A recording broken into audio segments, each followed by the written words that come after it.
Do you use other independent organizations to sell your products or services?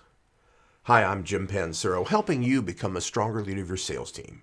And the reality is, a lot of distributors and equipment organizations are selling through independent sources, whether it is a dealer network, whether it's franchisees, whether it's retailers, but it's some independent source where you have to go on a regular basis to make sure they're aware of all the products and services you offer, the value of your uniqueness of what you offer compared to others, and making sure they're full aware of the latest for you and your company.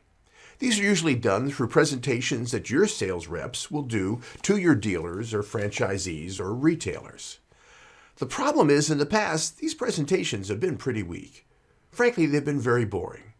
As a sales trainer, I get to sit in on a lot of these presentations because they're part of the day of my training that I'm doing with a company. And they are so bad. They usually have visuals that you can't see because all they did was copy their brochures or their literatures onto a PowerPoint slide.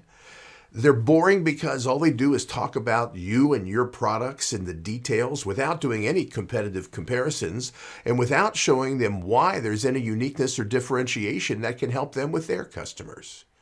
Most of these presentations just tend to be about you, why you're so great, latest features, latest models, latest performance numbers. But they're always done in the vacuum where they're not compared to anything.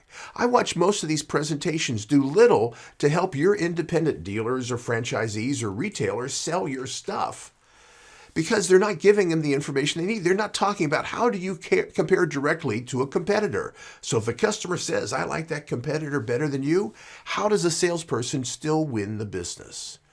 Most of the time, the presentations can't even be seen because the type is so small, because all you've done is copy some existing brochures, put them into a slide, and that's the presentation it's given.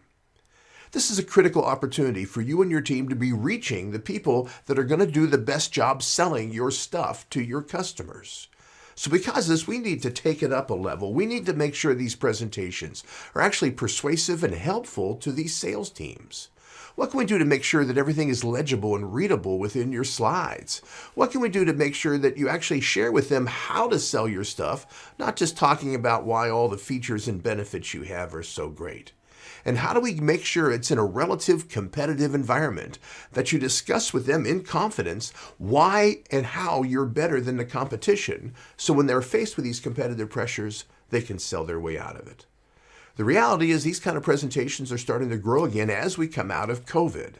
The problem, though, is these need to be taken up if they're going to be effective and if they're going to help impact your company's sales.